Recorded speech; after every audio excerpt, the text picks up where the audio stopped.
Pasensya na kayo pero sinasabi ko sa inyo na wag niyong tatangkilikin ang laruang ito. Lalong-lalo na kung ikaw ay isang Kristiyano at galing sa Biblia ang pananampalataya mo. So bale, ito nga pala ang labubo. Cute, no? So cute. Nakakainis. What's the next? Ang cute mo nga. Naku, nararamdaman ko na talaga. Sikat na sikat ito ngayon at marami pong mga influencers, mga sikat na tao ang tumatangkilik ng laruang ito. Disclaimer lamang, una sa lahat, hindi ko po ginawa ang video na ito para yung mga taong influencer na nagtatangkilik ng laruang ito ay palabasin kong mga masasamang tao. Hindi po ganon.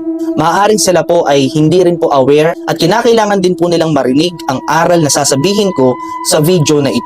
Ngayon pag-usapan natin bakit nga ba hindi dapat tangkilikin ang laruang ito, lalong-lalo na kung ikaw po ay isang Kristiyano. Ganito kasi yan. Ang laruan po na ito ay parte ng tinatawag na Nordic mythology. Ang Nordic or kilala sa Norse mythology ay nabibilang sa mga Germanic people. Sa mga mythology po na yan, nakuha ang mga Diyos-Diyosa na sila Thor, Odin, Freyja at iba pa.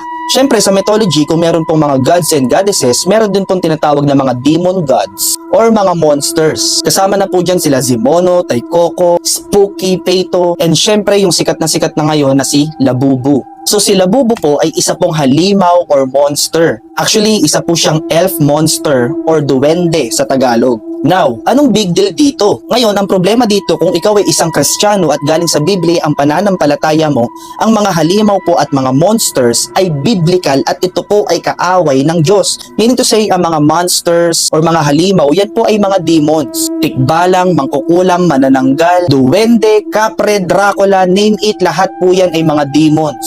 Job chapter 7 verse 12.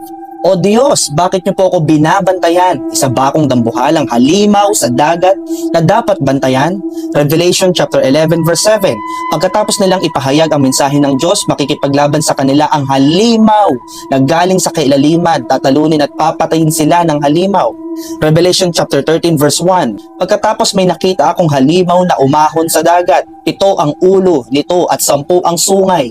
Bawat sungay nito ay may korona at sa bawat ulo naman ay nakasulat na pangalang lumalapastangan sa Diyos. At marami pa pong mga Bible verses ang nagpapakita na ang monsters or halimaw ay mga demonyo at kaaway ng Diyos. Ngayon po, ang hindi po tama sa bagay na to about dito sa doll na ito na Labubu ay ginagawa pong cute, innocent ang itsura ng monster or halimaw o demonyo na tila baga parang inosente para tangkilikin ng mga tao. Ganito na ngayon ang ginagawa ni Satanas at ng mga demonyo. Pinagmumukha na nilang tama yung mali. Ginagawa na nilang cute yung mga halimaw at mga monsters. Demons are not cute. Nakakalungkot, pati mga bata tinatangkilik na din ito. Ito na po talaga ang expertise ni Satan, ang manlinlang at manloko, mandeceive. Sabi po ng John chapter 8 verse 44, ang diablo ang inyong ama at kung ano ang gusto niya, iyon ang ginagawa ninyo. Siya'y mamamatay tao mula pa sa simula at ayaw niya ng katotohanan dahil walang katotohanan sa kanya.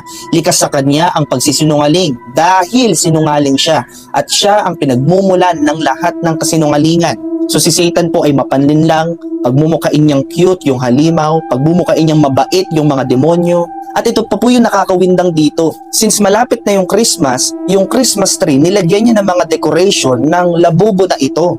So Pastor CJ, ano na namang big deal dyan? May problema ka na naman dyan? Yes po, pasensya na kayo, pero may problema po dyan.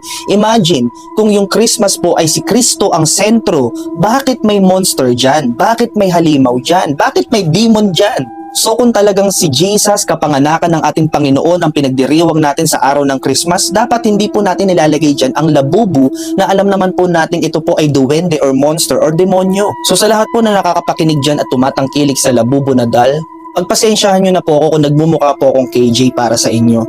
Pero ito po ay isang paalala lamang bilang isang batang pastor na nagsasabi po sa inyo na kung talagang kayo ay tunay na Kristiyano at galing sa Biblia ang pananampalataya nyo, hindi po natin dapat tinatangkilik ang doll or laruan na ito. So yun lamang, I hope na may natutunan po kayo sa video na ito. Shalom everyone, peace.